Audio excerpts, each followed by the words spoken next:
rivoyat qilishlaricha, odamzod dunyoga kelganda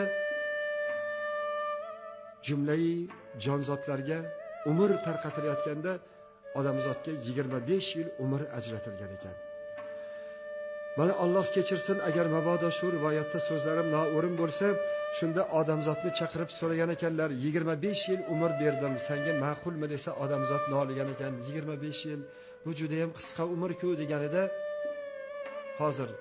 hozir bir amallarimiz deb odamzod hayvonlarga murojaat qilib,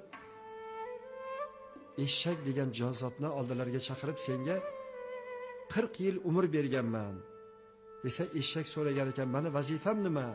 Sani vazifang odamzodni uyda xizmatini qilasan, og'ir yuklarni tashiysan, molxonada yotasan, yemak bersa yeysan, ichmakka bersa ichasan. Uydagi halol luqma bo'lgan sigirlardan, ho'kizlardan, qo'ylardan ortib qolgan ovqatlarni oldinga tashlaysan, yeysan desa, eshak degan hayvon nola qilgan ekan, yo'q, bunaqa azobli umr menga kerak emas.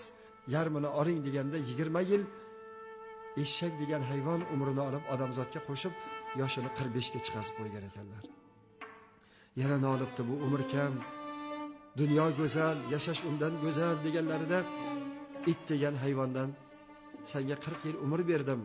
Vazifang uyni qo'riqlaysan, yugurasan, yelasan, kechalari uyqu yo'qsanda, uyni qo'riqlab chiqasan, qorong'i oqshomda darvozani oldida yotasan desa, it noligan ekan, menga bunaqa umrda nima keragi bor? Yarmini oling, roziman deganlarda, it umridan yarmini olib odamzodga qo'shgan ekan. 65 bahor senga yetarlimi deganlarda, odamzod yana noligan ekan, iloji bo'lsa yana qo'shing desalar, maymun degan maxluq ko'rib qolibdi. Senga 40 yil umr berdim. Vazifang daraxtdan daraxtga sakraysan, odamlarga tomosha ko'rsatasan, masxara bo'lasan deganlarda maymun dod devorgan ekan, yo'q, bunaqa hayot kerak emas, umrimni yarmini oling desalar, maymun umrini yarmini olib odamzodga qo'shib keyin aytgan ekanlar, ey inson, 20 yoshinggacha o'zing uchun yashasang, 23 yoshlaringda uylansang, shirin shakar farzand ko'rganingda 26 yoshingdan senga eshakning hayoti boshlanar ekan.